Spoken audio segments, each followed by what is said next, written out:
ที่เลิกบ่ได้ดอกลาอยากไปเว้าจาย่านว่าเมียสิสงสัยย่านเมียนั้นหูว่ามีลับลมคมในเฮ็ดเฉยๆไว้แบบว่าบ่ฮู้กันก่อนน้องอย่าใจฮ้อนให้เมียอายเมื่อก่อนเด้อหล่อเมียอายเพ้อจังเจอได้บ่งามงอนมื้อนี้เมียมายันว่าเฮาสิเดือดร้อนถ้าน้องบังอ่อนกับอายนั้นใกล้สิกันง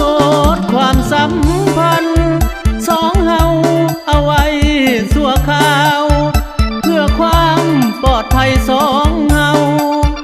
ขอเจ้าจงเข้าใจกันยามใดเมียเพ้อจึงลอยไปหาเด้อแจ่มจันทร์มื้อนี้เมียอ้ายมานำคงเหตุตามใจบ่ได้เมียยังบ่เพ้ออดเจอไว้ก่อนเด้อล่ะอดใจรอท่าอย่าผู้วามเกินไปให้เมียอายเมื่อสองเฮาจึงเคลียร์กันใหม่มื้อนี้บ่ได้อันตรายเมียอายมานำ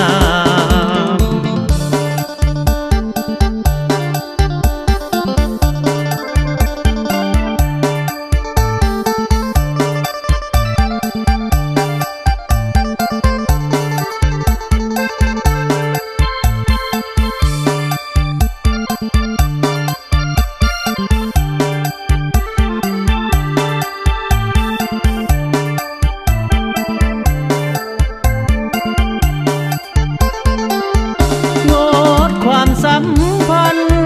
สองเฮาเอาไว้ชั่วคราวเพื่อความปลอดภัยสองเฮาขอเจ้าจงเข้า